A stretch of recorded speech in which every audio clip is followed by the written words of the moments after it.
just give us the most basic rundown that you possibly can of what the situation is like right now in South Africa for the white European descendants that are living there. Very briefly, South Africa held universal elections for the first time on the 27th of April, 1994. So we've had 23 years of democracy. During that period, the crime rate has skyrocketed in South Africa. We are sometimes referred to as the rape capital of the world.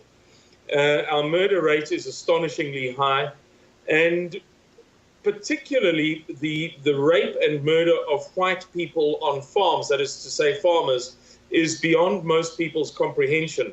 To illustrate the point for you, South Africa is a violent society, so it's to be expected that South African policemen, that they're attacked often and they die often. The rate of murder of South African policemen is amongst the very highest in the whole world. But it is just more than twice as dangerous to be a South African farmer. Now that to most people is incredible. It's a statistic that you almost don't expect people to believe because it's not believable, but it's a fact. The murder of white farmers in South Africa is double the rate of murder of policemen, which indicates for you how severe things are on a crime level. Coupled with that, the state has deteriorated drastically. We have a government and a state apparatus that is saturated with incompetence and unwillingness, if you like, with the result that the country is crumbling, and it's now reached a point where there is a crescendo of calls from the populist demagogues in South Africa for the expropriation without compensation of all white property.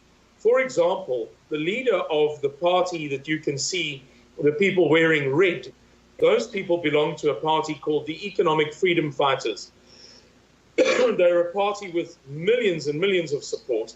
And the leader of that party said on the 7th of November last year in the town of Newcastle in the province of KwaZulu-Natal, I am not calling for the slaughter of all whites yet. 2 days later, his right-hand man said that if we do not get all white land expropriated without compensation before the 3rd of August, are we going to have to resort to slaughtering all the whites? And well, let me put it to you this way. I have to choose my words carefully, Henrik, but a very, very, very senior traditional leader, that is to say black traditional leader of a kingdom in South Africa said to me, in your culture, those statements could mean anything. In my culture, they mean only one thing. They mean, I want you to slaughter all of the whites. We are going to have a violent revolution. Get ready and in the starting blocks. If you look at the statistics, you can see that shortly after the 1994 elections, once people realized that the government would condone or tolerate murder and rape in a way that hadn't previously been tolerated, they found their self-confidence, and they set about it with greater eagerness. And you can see in the statistics a steady upward trend to levels that would not be accepted anywhere else in the world. Dr. Gregory Stanton of Genocide Watch in Washington, D.C., who, by the way, is a noted liberal who was an anti-apartheid activist, in other words, not a natural ally of conservatives such as ourselves, Dr. Gregory Stanton visited South Africa in 2012, and following that visit, there are two things worth mentioning. Firstly, he placed white South Africans, all white South Africans, in the final phase of his measuring tool before all-out genocide. And even we were astonished to hear that. And he explained how the system works. And he said, I genuinely believe that you are being set up for a genocide. Now, Dr. Gregory Stanton of Genocide Watch in Washington, D.C., is the man who predicted the Rwanda genocide a year before it happened, but a year in advance. In other words, he wasn't saying 12 months prior that it's going to happen tomorrow. He was saying, this thing is going to happen in about a year's time. And it did. So he's an acknowledged expert. And he's saying that we are on the cusp of a genocide. Furthermore, he said in an interview shortly after his visit, the worst thing about what I've seen is that it's clear to me that this is being orchestrated.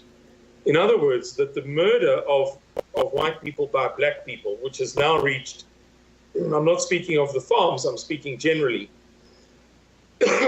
of the whites in the population of about 4.6 to 4.8 million, nobody's sure because our Department of Statistics is not mathematically competent, and it's well known that they sort of mess it up every time. But between 4.6 to 4.8 million white people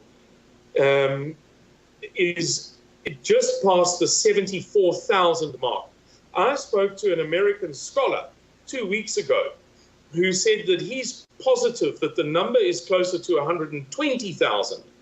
Now, nobody knows the correct number because some years ago, the Minister of Safety and Security, that is to say, police, justice, jails, the correctional system, penitentiaries, and so on, stood up in Parliament following a barrage of criticism of how the government is handling crime. Yes, the people who were complaining were necessarily white newspapers or predominantly white newspapers and political observers and so on. He said, if people don't like the crime in South Africa, they should leave. Now, this is the attitude of the government. Shortly after that, the government adopted a policy of not releasing statistics by race. In other words, there's no way to know how many people have been murdered. We know for certain that it's a minimum of 74,000. That is to say, white people murdered by black people.